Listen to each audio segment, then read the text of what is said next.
பூஜ்யாய ராகவேந்திராய சத்ய தர்மரதாய ச பஜதாம் கல்பவ்ருக்ஷாய நமதாம் காமதேனுவே கிருஷ்ணாய வாசுதேவாய தேவகி நந்தனாய ச நந்தகோபகுமாராய கோவிந்தாய நமோ நமः. ஐந்தாவது வேதம் என்று போற்றப்படும் மகாபாரதம் பார்த்து வருகிறோம். இப்போ கர்ணன் சல்யன் சாரதியாக இருந்தால் எனக்கு நிச்சயமாக பலமாக இருக்கும் என்று துரியோதனிடம் கேட்க, துரியோதனன் சல்யனிடம் நீ கர்ணனுக்கு சாரத்வம் செய்ய வேண்டும் என்று கேட்டுக்கொண்ட போது, என்னுடைய வீரத்தை நீ மிகவும் குறைவாக எடை போட்டிருக்கிறாய் துரியோதனா அப்படின்னு சொன்ன போது, துரியோதனன் பலவிதமான விஷயங்களை கூறி, அதாவது இந்த உலகத்தினுடைய சிருஷ்டி ஸ்திதி லயம் பகவான் கிருஷ்ணனே அர்ஜுனனுக்கு சாரத்வம் செய்கிறார் என்றால் அது குறைவான விஷயமே அல்ல. ஏன் சாக்ஷாத் பிரம்மதேவனே சிவனுக்கு சாரத்வம் செய்திருக்கிறார் திரிபுராசுர வதத்தின் போது அப்படின்னு சொல்லிட்டு பலவிதமான புராண உதாரணங்களை துரியோதனன் சொல்லி கடைசியா சல்யன் சம்மதித்து. இப்போ ஆனா வரும் வழியில இவா ரெண்டு பேரும் பேசிட்டு வரக்கூடியது என்னன்னு கேட்டீங்கன்னா, கர்ணன் நிறைய பேசிக்கொண்டே இருக்கிறோன். அர்ஜுனனை மட்டும் என் கண்கள் பார்த்து விட்டது என்றால் அந்த க்ஷணமே அவனை முடித்து விடுவேன். யாராவது அர்ஜுனனை பார்த்தால் என் முன்னாடி கொண்டு வந்து நிறுத்துங்க, நான் அவனுக்கு என்ன சொல்லுது சன்மானம் தருகிறேன், ரத்னம் தருகிறேன், மாணிக்கம் தருகிறேன், பணம் தருகிறேன், இப்படி வரிசையா சொல்லிட்டே இருந்தான். எவ்வளவு நேரம் தான் சல்யன் கேட்டுக்கிட்டே இருப்பான். ஏன்னா அர்ஜுனன் எதிரே இருக்கும் போது இவனுடைய வீரம் எதுவும் தெரியறதில்லை. ஆனால் அவனை இன்னும் அதை செஞ்சிடுவேன் இதை செஞ்சிடுவேன்னு சொல்லிட்டு வார்த்தை ஜாலங்களையே அதிகமாக சொல்லி கொண்டிருந்தான் கர்ணன். சல்யனுக்கு கோபம் வந்து விட்டது. உடனே கர்ணா, ஏன் இந்த வீண் பேச்சு? நீ அவர்களுக்கெல்லாம் தானம் கொடுத்துத்தான் அர்ஜுனனை பார்க்க வேண்டிய அவசியம் இல்லை. இன்னும் கொஞ்ச நேரத்தில் அர்ஜுனனே உன் கண்ணு முன்னாடி வருவான், அப்போ பார்க்குறேன் உன்னுடைய வீரத்தை. சும்மா வீண் பேச்சு எதற்கு? பேசுபவனுக்கு எந்த செயலிலும் என்ன சொல்லுது வீரம் இருக்காது என்று தானே அர்த்தம். இது எப்படி இருக்குதுன்னா, தானே கல்லை கட்டி அந்த சமுத்திரத்தில் இறங்குவார்களே அது போல. முதல்ல அர்ஜுனனை கொல்றதெல்லாம் ஒரு பக்கம் இருக்கட்டும், உன்னை நீ காப்பாற்றிக் கொள்கிறாயான்னு பாரு. பேசுபவன் எல்லாம் செயலாற்ற முடியாது கர்ணா அப்படின்னு சொல்லிட்டு சல்யன் கர்ணனை பார்த்து கூற ஆரம்பிச்சான். இதைய கேட்ட உடனே கர்ணனுக்கு மிகுந்த கோபம் வந்தது. ஏன்னா என்னுடைய தோள் பலத்தின் மகிமை என்ன என்பது உனக்கு அறிய வாய்ப்பில்லை. நீ எப்படி அப்படின்னா, சல்யனை பார்த்து கர்ணன் கூறுவது, நட்பு போர்வையில் இருக்கக்கூடிய எதிரி, கௌரவர் பக்கம் இருக்கக்கூடிய பாண்டவர்களுடைய பக்ஷபாதி, எங்கள் பக்கம் இருப்பது போல் தோன்றினாலும் உன்னுடைய மனது முழுக்க பாண்டவர்களுடைய வெற்றியை பற்றியே சிந்தித்துக் கொண்டு இருக்கிறது அப்படின்னு சொல்லிட்டு, நீ என்ன நினைக்கிறாயோ அது நடக்காது, இன்று நான் அர்ஜுனனை முடித்தே தீருவேன் மறுபடியும் ஆரம்பிச்சிட்டான். அப்போ பாருங்க, எவ்வளவோ முறை அர்ஜுனனை எதிர்க்க வேண்டிய சந்தர்ப்பம் வந்த போதும் என்ன செய்து கொண்டிருந்தாய் கர்ணா? இன்னைக்கு இவ்வளவு வீரமாக வசனம் பேசிக் கொண்டிருக்கிறாயே, வசனம் பேசுவது மட்டும்தான் உன்னால் முடியும் பாவம். அன்று விராட்ட நகரத்திலே தனி ஒருவனாக அர்ஜுனன் அனைவரையும் எதிர்த்த போது அவனுடன் சண்டையிட முடியாது ஓடி சென்று ஒளிந்தானே, அந்த கர்ணன் எங்கே? அர்ஜுனன் காணாது இருக்கும் போது நான் அவனை இப்படி கொள்வேன் அப்படி கொள்வேன் என்று பேசுகின்ற கர்ணன் அர்ஜுனன் எதிர் வந்துவிட்டால் அப்பொழுது எங்கு சென்றது இந்த வீரம் எல்லாம்? பேச்சு மட்டும்தானா கர்ணனுடையது? செயல் அப்படின்னு சொல்லிட்டு எதுவுமே இல்லையா அப்படின்னு சொல்லிட்டு, அது மட்டுமா அப்படின்னா, ஏதோ ஒரே ஒரு வாய்ப்பு, அந்த சக்தி ஆயுதம் அப்படின்னு சொல்லிட்டு ஒன்று இருக்கு, அதனால் அர்ஜுனனை ஒருவேளை நீ எதிர்கொள்வாய் என்று நம்பியிருந்தேன். அந்த சக்தி ஆயுதத்தையும் கடோத்கஜன் வாங்கி கொண்டான். அப்போ அந்த சக்தி ஆயுதமும் இப்போ உங்ககிட்ட இல்லை. அப்போ இப்போ என்ன இருக்கு அப்படின்னா வாய் சவடால் மட்டுமே உங்ககிட்ட இருக்கு. அப்போ நீ பேசுவதை தவிர உன்னால் எதுவும் முடியாது கர்ணா. சும்மா ஏன் பிதற்றி கொண்டு வருகிறாய்? ஒரே ரதத்தில் இருந்து கொண்டு வெளியே பார்த்தோம்னா கௌரவர்களுக்கும் பாண்டவர்களுக்கும் சண்டை, இது நமக்கு கண்ணுக்கு தெரிகிற காட்சி. ஆனால் ஒரு ரதத்தில் இருந்து கொண்டு கர்ணனுக்கும் சல்யனுக்கும் அபிப்பிராய பேதங்கள், தன்னை பற்றியே உயர்வாக பேசிக்கொண்டே வருவதை எத்தனை நேரம் கேட்டுக்கொண்டே இருப்பது, இது சல்யனுக்கு தாழாமை. ஒருவர் மேல் ஒருவர் தங்களுடைய பகைமையை காட்டிக்கொண்டு அவர்கள் அந்த ரதத்தை மேலே மேலே. உடனே சல்யன் சொன்னா, நான் இப்போ சொல்லக்கூடிய ஒரு விஷயமெல்லாம் உனக்கு கண்டிப்பாக புரிவதற்கு வாய்ப்பில்லை கர்ணா. ஏன்னா நல்லவர்களாக இருந்தால் மட்டுமே நல்ல குணம் என்பது அறிய முடியும். எவ்வளவு பேர் நல்லது சொன்னாலும் முதலில் நம் மனது களங்கம் இல்லாது இருந்தால் ஒழிய அந்த நல்ல குணங்களை நிச்சயமாக வாங்க முடியாது. எவ்வளவு சான்றோர்களும் ஆன்றோர்களும் நம்மை திருத்துவதற்காக எவ்வளவோ உபதேசம் கூறினாலும் நம் மனது அதை ஒப்புக்கொள்ளவில்லை என்றால் நிச்சயமாக நாம் இந்த ஜென்மத்தில் மாறுவதற்கு சந்தர்ப்பமே இல்லை. உடனே கர்ணன் சொன்னா, நீ என்னை பற்றி முழுமையாக தெரியாமல் பேசிக்கொண்டிருக்கிறாய் சல்யா. என்னிடம் அற்புதமான நாகாஸ்திரம் இருக்கிறது.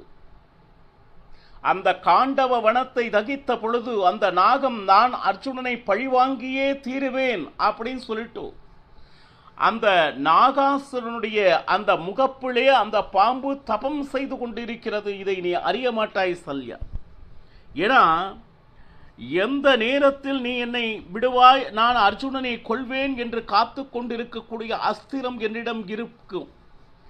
இந்த அஸ்திரத்திலிருந்து நிச்சயமாக அர்ஜுனனால் தப்பிக்கவே முடியாது. இப்போ எப்படின்னு கேட்டீங்கன்னா, நீ சல்யனை பார்த்து இயற்கையிலேயே மூடன், அதனால உனக்கு ஒரு விதமான பயம் வந்து விட்டது. அதனால் என்னை பற்றிய முழுமையான வீர தீரத்தை புரியாமல் பிதற்றி கொண்டு வருகிறாய் பாரு. அது மட்டுமல்ல சல்யா, ஒன்று கூறுகிறேன், நீ மட்டுமல்ல உன்னுடைய தேசத்தவர்களே இதே மாதிரி தான். யாரு? கர்ணன் ஆரம்பிச்சிட்டான். யாரு? சல்யனை பற்றி. இந்த மந்திர தேசத்து ஆட்கள் எப்படி அப்படின்னு கேட்டீங்கன்னா,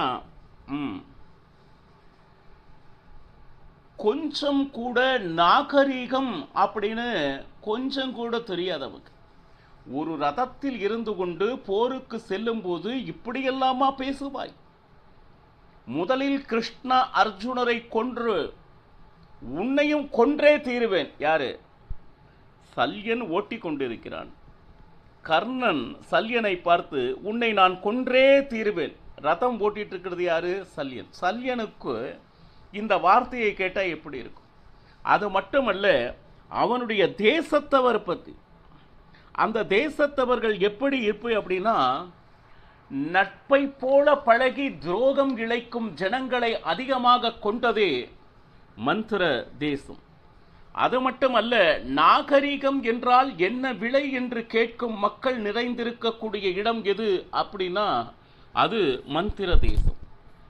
பெண்கள், கணவன், அக்கா, தங்கை என்கின்ற உறவு முறை அப்படின்னா என்னன்னே தெரியாம யார் வேண்டுமானாலும் யாருடன் வேண்டுமானாலும் என்கின்ற கொள்கையே இல்லாத, என்ன சொல்லுது, அந்த செயல்களை பார்த்து நாம் கண்களை மூடிக்கொள்ளும் அளவிற்கு அந்த ஜனங்கள் நிரம்பிய நாடு உன்னுடைய நாடு.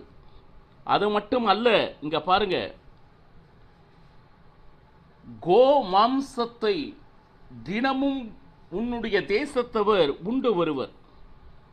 இதுல என்ன அப்படின்னு கேட்டீங்கன்னா, எப்பப்பாலும் தன் கையில இருக்கக்கூடிய அந்த செல்வங்களால் குஷியினால் ஆடிக்கொண்டும் பாடிக்கொண்டும் எந்த விதமான பொறுப்பும் இல்லாமல் அங்கங்கு திரிபவர் யார் என்றால் அது மந்திர தேசம். ஏன்னா அவர்களுக்கு கொஞ்சமும் வெட்கம் இல்லை, எதிர்காலம் பற்றிய சிந்தையும் எதுவும் இல்லை. அது மட்டுமா அப்படின்னா பாருங்க, பிச்சைக்காக யாராவது வந்தால் தங்களுடைய கணவனையே கூட்டி வைக்கக்கூடிய இழிவான செயல் செய்யக்கூடியவர்கள் நிரம்பிய தேசம் மந்திர தேசம்.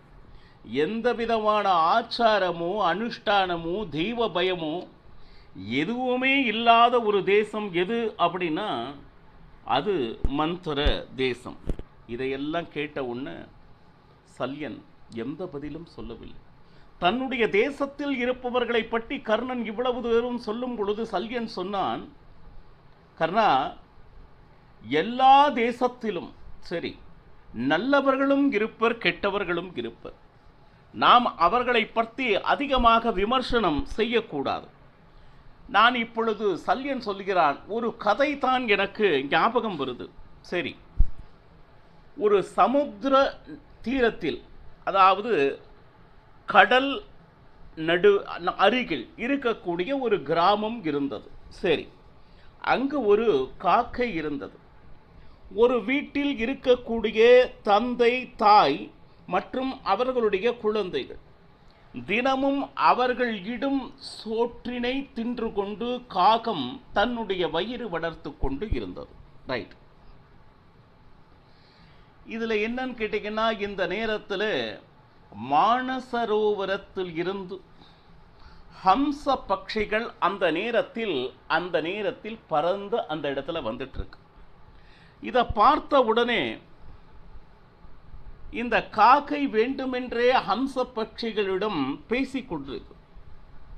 என்னது ஒரே மாதிரி பறந்துட்டு இருக்கீங்க? நான் சாமானியமான ஆள் இல்லை தெரியுமா, நான் காகம் அப்படின்னு சொல்லு.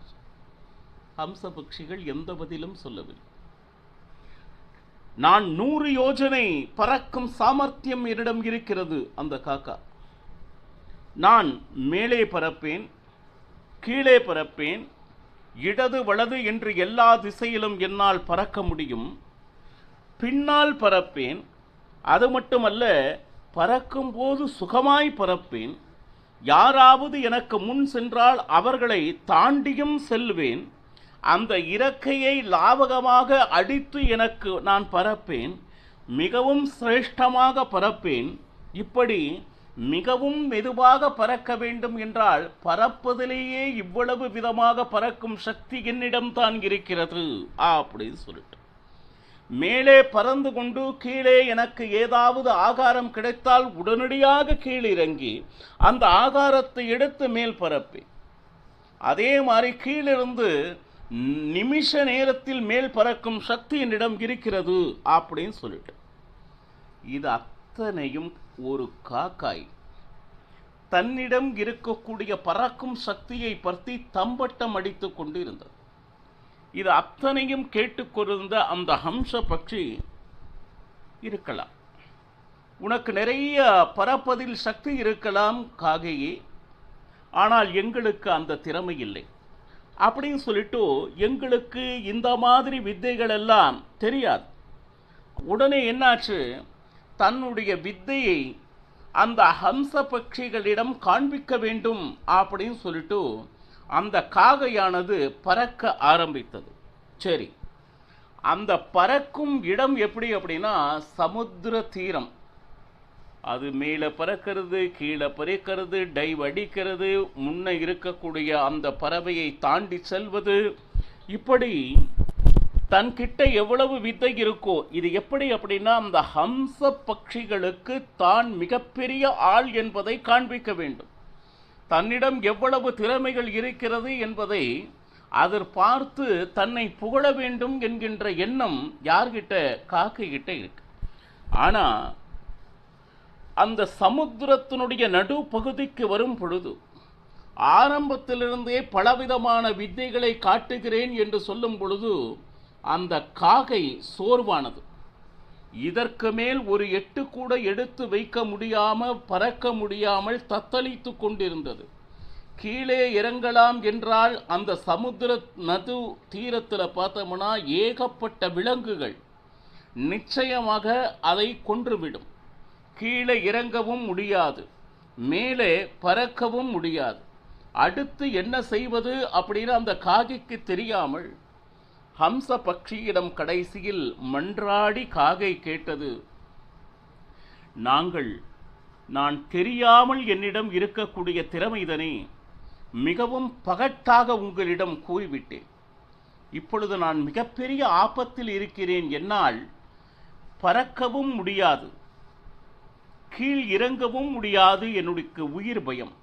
அப்போ நீங்கள்தான் எனக்கு உதவி செய்ய வேண்டும், என் உயிர் காக்க வேண்டும் என்று அந்த காகை கெஞ்சியது. ஆனால் ஹம்ச பட்சிகளோ இது எத்தனை பேசினாலும் அது நிதானமாக எந்த ஆர்ப்பாட்டமும் இல்லாமல் அது பாட்டிக்கு பறந்து இந்த கெஞ்சி கேட்ட காகையை தூக்கி அந்த சமுத்திர கரை ஓரம் விட்டது. சல்யன் இந்த கதையை கர்ணனிடம் கூறினான்.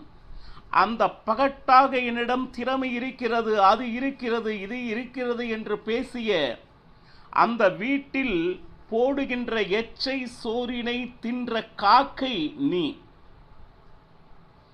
ஆனால் வெறுமனே பேசாது காரியத்தில் கண்ணாயிருந்து உனக்கும் உதவக்கூடிய சாமர்த்தியம் பெற்ற ஹம்ச பட்சிகளை போன்றவர்கள் பாண்டவர்கள், கர்ணா இதை மறந்து விடாதே என்று எச்சரித்தான் சல்யன். கடும் கோபம் கர்ணனுக்கு வந்துவிட்டது. மேலும் என்ன நடந்தது என்பதனை நாளையும் பருகலாம். சர்வம் ஸ்ரீ கிருஷ்ணார்ப்பணமஸ்து. ஹரே ஸ்ரீனிவாச.